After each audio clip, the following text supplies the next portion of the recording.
નમસ્કાર દર્શક મિત્રો, પાટવી ગુજરાતી ન્યૂઝમાં આપનું હાર્દિક સ્વાગત છે। દાહોદ જિલ્લામાં શિક્ષણ ભરતી કૌભાંડનો પર્દાફાશ। દાહોદ શિક્ષક ભરતી કૌભાંડનો પર્દાફાશ। યુવરાજસિંહની નિષ્પક્ષ તપાસની માંગ। દાહોદ જિલ્લામાં શિક્ષકની ભરતીમાં થયેલા કથિત કૌભાંડનો પર્દાફાશ થયો છે।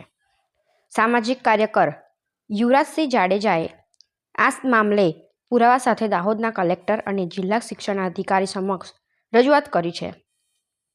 યુવરાજસિંહે દાવો કર્યો છે કે એક શિક્ષકની ભરતી માટે 17 લાખ રૂપિયાની લાંચની માંગ કરવામાં આવી હતી। આ સમગ્ર કેસના આધારરૂપે યુવરાજસિંહે એક વિડીયો પુરાવા પણ રજૂ કર્યા છે, જેમાં લાંચ માંગવાની વાત સાબિત થાય છે। આ કેસમાં ટ્રસ્ટી બચુભાઈ કિશોરી સામે પણ ગંભીર આક્ષેપ થયા છે અને તેમના પર નિષ્પક્ષ તપાસની માંગ ઉઠાવવામાં આવી છે। વિડીયો પુરાવા અને આક્ષેપોની ગંભીરતા જોતા સમગ્ર મામલે તપાસની માંગથી વાતાવરણ ગરમાયું છે। દાહોદના સામાન્ય નાગરિકો અને આ સમક્ષ પ્રકરણ મુજબ નજર કરતા તાત્કાલિક અને યોગ્ય કાર્યવાહી કરવાની માંગ કરી રહ્યા છે। હવે આ કેસમાં કાયદાકીય તપાસ શરૂ થાય કેમ તે જોવાનું રહેશે। ઇમ્તિયાઝ ઢાંચીની એક રિપોર્ટ, પાટવી ગુજરાતી ન્યૂઝ, શિવરાજ યુસુફ।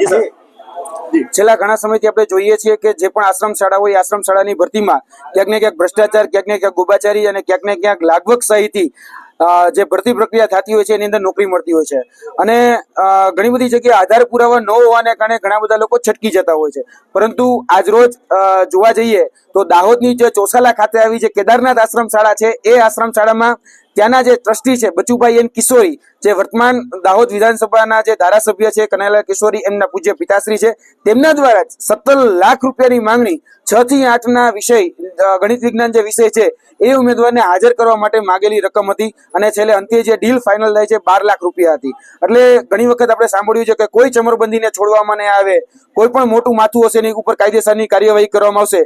તો અમે એ ગુજરાતના પ્રશાસન તંત્ર પાસે પણ અપીલ કરીએ છીએ કે આજ વખતે ચમરબંધી પકડાઈ ગયો છે અને આ ચમરબંધીને ક્યાંય પણ છોડવામાં ન આવે। દરેક વખતે એવું થતું હતું કે નાની નાની માછલીઓને પકડી અને જે મેટર હોય એ રફે દફે કરી નાખવામાં આવતી હતી, પરંતુ આજ વખતે કહી શકાય કે જે મોટા મગરમચ્છો કહી શકાય એવા મોટા મગરમચ્છો પકડાયા છે, ત્યારે એની ઉપર કાયદેસરની કાર્યવાહી થવી ખૂબ જરૂરી છે।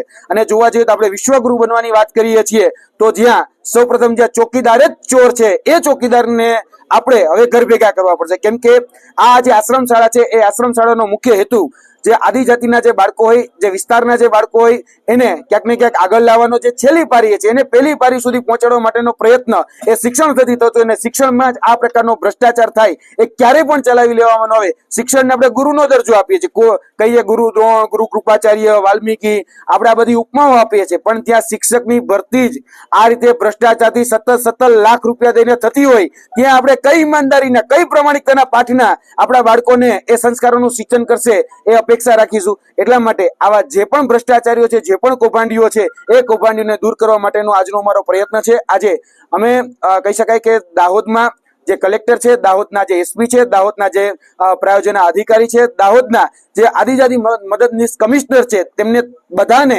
આ જે અમારી પાસે રહેલા જે ઓડિયો રેકોર્ડિંગ, અમારી પાસે રહેલા જે વિડીયો રેકોર્ડિંગ, જેમાં બચુભાઈ એન કિશોરી 17 લાખ રૂપિયાની માંગણી કરે છે, તેની સાથે સાથે સુર પુરાવે છે ત્યાંના જ કેદારનાથ એટલે કે જે શાળા છે એ શાળાના અન્ય શિક્ષકો પણ કહી રહ્યા છે કે અમે પણ અહીંયા પૈસા દઈને જ લાગેલા છીએ। એ વિડીયો પણ અમારી પાસે ઉપલબ્ધ છે। તો આ બધી જ બાબતની ક્રોસ વેરિફિકેશન થવું જોઈએ અને આઈપીસી ની અંદર, બીએનએસ ની અંદર જે પણ કલમો છે, જે પણ બંધારણીય કલમો છે, તેને ધ્યાનમાં રાખી આમાં કડકમાં કડક કાર્યવાહી કરવામાં આવે। અપ્રમાણસર જે મિલકત હોય તેની પણ હવે કાર્યવાહી થવી જોઈએ, કેમ કે આ એસીબી ને પણ અમે આ રિપોર્ટ આપવાના છીએ। ભૂતકાળમાં જેના શિક્ષકો જ કબૂલી રહ્યા છે અને ટ્રસ્ટી ખુદ કહી રહ્યા છે કે પૂછો આ બેન ને, સરલાબેન ને, એ ખુદ અહીંયા 17 લાખ રૂપિયા લાગી લેવા છે, ત્યાં શિક્ષકને પૂછવામાં આવે છે તો શિક્ષક જાતે કહે છે